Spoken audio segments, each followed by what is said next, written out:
Caríssimos amigos e irmãos, que a paz do Senhor esteja com todos vocês. Estamos às vésperas do dia de São João Batista, grande festa pelo Brasil afora. Lembramos da figura do precursor e também do seu nascimento. A festa que se faz pelo nascimento é o único santo que nós festejamos o nascimento, fora, claro, Jesus e Maria, porque, segundo a tradição, foi já purificado no ventre de Isabel, quando da visita de Jesus no ventre de Maria.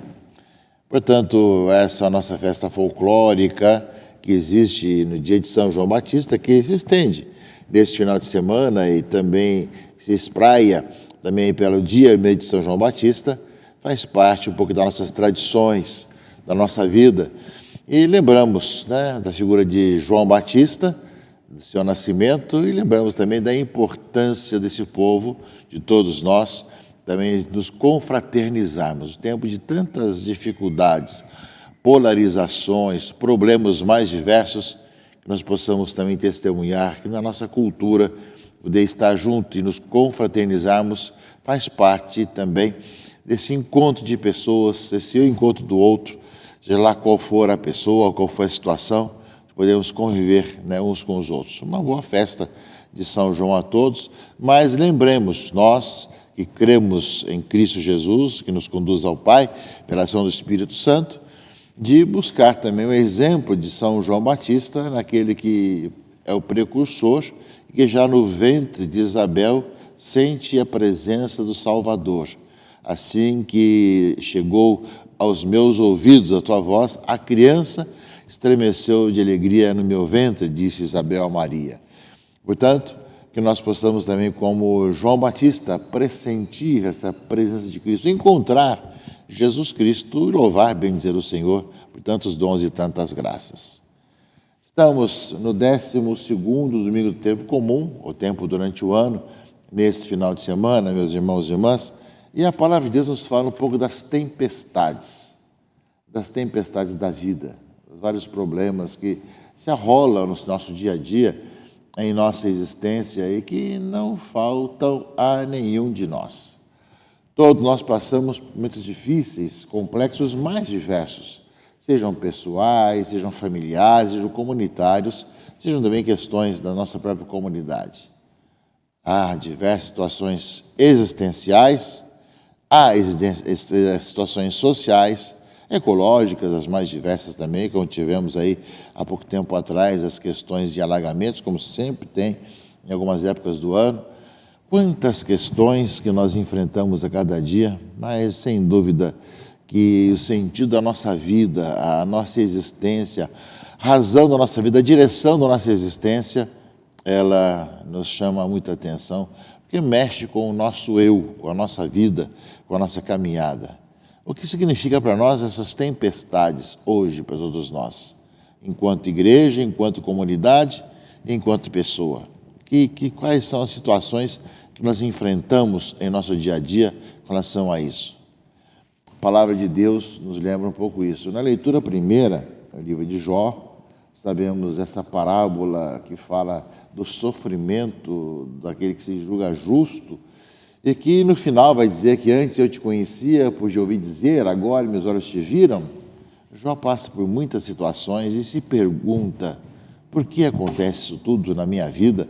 De perder família, perder bens, perder todos os animais, enfim, além da doença que se abateu sobre ele, Essa pergunta diante do Senhor, E não briga, mas se pergunta. E a resposta nós temos na leitura primeira de hoje. A primeira leitura da missa de hoje nos fala um pouco de Jó, da leitura de Jó, onde Deus responde a Jó sobre isso. O Senhor respondeu a Jó, do meio da tempestade, no meio daquela confusão, e disse: quem fechou o mar com portas, quando ele jorrou com ímpeto do seio materno, quando ele tinha dado nuvens por vestes e névoas espessas por faixas? Quando marquei seus limites e coloquei portas e trancas e disse: até aqui chegarás e não além, aqui cessa a arrogância das tuas ondas. Ou seja, aparece aquele que é o Senhor de tudo, Senhor de todas as coisas. Existem sim as tempestades, existem sim os problemas, mas quem é o Senhor?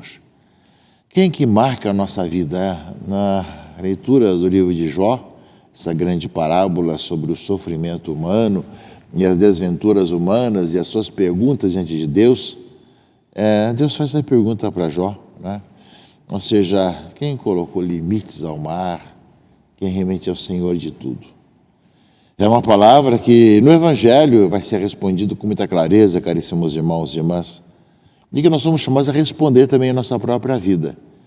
Nós que passamos por tantas lutas e tantos problemas, tantas dificuldades, e que fazem parte de nossas vidas. Nossa vida não é um mar de rosas, não é um mar tranquilo. Nós sabemos que quantas vezes nós temos assim os embates e as lutas e as ondas fortes que sacolejam o nosso barco no meio da tempestade, a nossa própria vida.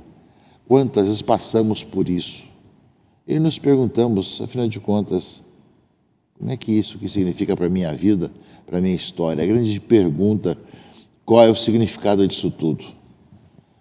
No Evangelho desse domingo, meus irmãos e irmãs, é um pouco a palavra de Deus que reflete sobre isso.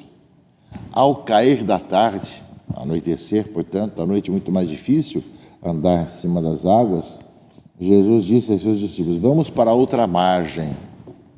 Eles despediram a multidão e levaram Jesus consigo, assim como estava na barca. Havia muitas outras barcas com ele. Começou a soprar uma ventania muito forte e as ondas se lançavam dentro da barca, de modo que a barca já começava a se encher. Jesus estava na parte de trás, dormindo sobre um travesseiro. Os discípulos o acordaram e disseram: Mestre, estamos perecendo, e tu não te importas? Ou seja, o barco está enchendo d'água. Essas ondas jogam água dentro do barco. Quem já viajou de barco pelas situações daí do Brasil e do mundo, sabe muito bem que quando vem essas ondas, conforme o barco vão enchendo de água, precisa retirar a água do barco, mas ali, apareciam as ondas fortes e vai lá, escuta, o senhor está dormindo, nós estamos morrendo afogados aqui, vai afundar o barco, o senhor não faz nada? Pergunta os discípulos para Jesus. E aí, justamente, ele se levantou, ordenou ao vento e ao mar: silêncio, cala-te. O vento cessou e houve uma grande calmaria.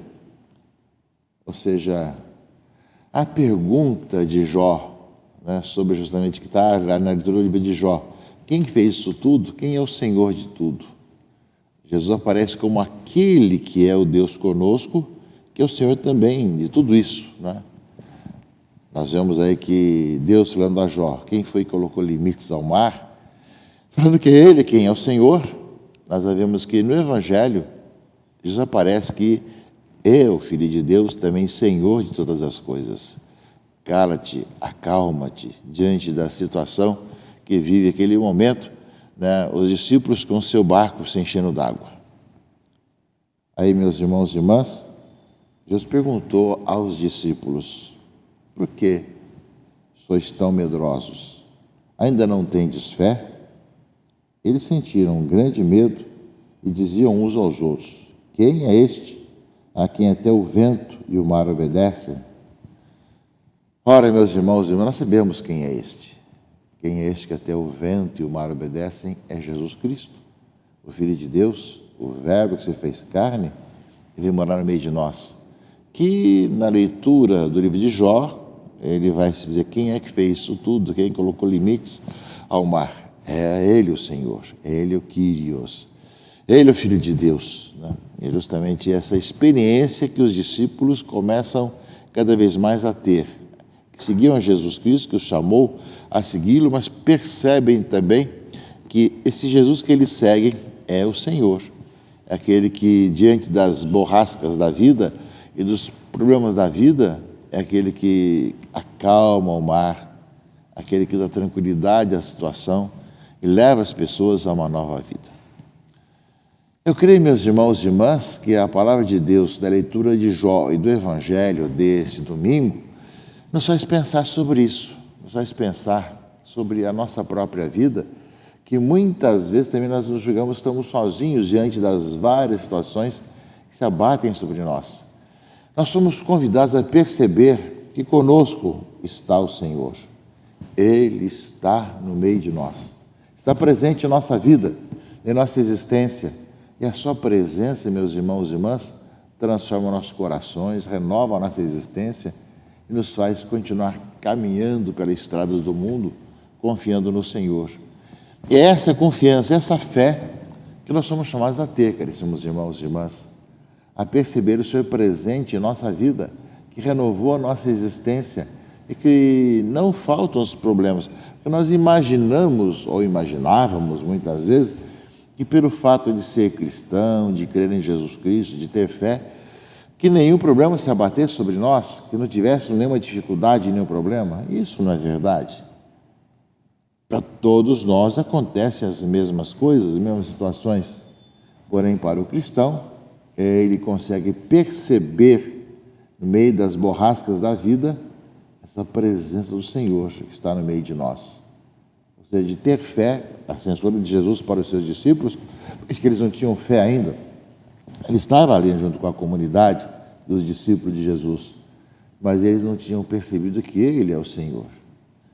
É um pouco essa questão, meus irmãos e irmãs, que nós somos chamados a perceber também, no meio da nossa vida, a presença de Jesus Cristo, que é a nossa vida, Senhor, Salvador, que não nos deixa desanimados e não nos deixa sozinhos no meio das tempestades e das ondas fortes da vida, né? Mas está presente no meio de nós. E ao mesmo tempo, meus irmãos e irmãs, isso é justamente a vida do homem e da mulher novos, que na segunda leitura, a carta de Paulo aos Coríntios, ele coloca com muita clareza, não é? O amor de Cristo nos pressiona. Ele um só morreu por todos, e logo todos morreram. De fato, Cristo morreu por todos, para que todos, né, não vivam mais para si mesmos, para aquele que por nós morreu e ressuscitou. Né? E uma vez conhecemos a Cristo, segundo a carne, agora já não conhecemos assim. Portanto, eis a palavra. Portanto, se alguém está em Cristo, é uma criatura nova. O mundo velho desapareceu, tudo agora é novo. Guardemos bem essa palavra em nossos corações. Tudo se faz novo. Quem está em Cristo é uma nova criatura, que passa pelos problemas como qualquer ser humano passa, mas é uma nova criatura, é uma nova pessoa, que nasceu do alto, que nasceu do céu com o Senhor pelo batismo, pela vida do Espírito Santo, que nasce do alto e tudo se faz novo. Diante da palavra que nós ouvimos, caríssimos irmãos e irmãs, é uma oportunidade para que nós manifestemos ao mundo. O cristão que caminha nas estradas do mundo, e lembrando bem, o próximo jubileu, peregrino da esperança, construindo a paz, é uma criatura nova que nasceu de Deus e que vive as várias situações do mundo com homens e mulheres novos. É uma nova criatura. Tudo se faz novo. Um belíssimo trecho da carta de São Paulo que devemos guardar no coração. Sim, guardemos bem. Se alguém está em Cristo, é uma criatura nova. O mundo velho desapareceu. Tudo agora é novo. Por mundo velho, lembramos o mundo do pecado, da injustiça, do mal. Sejamos essa criatura nova. Sejamos homens e mulheres novos, caríssimos irmãos e irmãs. Que a palavra de Deus desse final de semana ilumine nossas vidas, nossos corações, e ao festejarmos São João Batista, né, esse final de semana, seja durante sábado e domingo como na segunda-feira, que nós possamos ser homens e mulheres novos que vivem no Espírito e ao mesmo tempo convivem na fraternidade uns com os outros. Vós sois todos irmãos e irmãs. Eis o exemplo que somos chamados a dar para esse mundo. Um bom domingo a todos, que Deus abençoe e guarde. Em nome do Pai, do Filho e do Espírito Santo. Amém.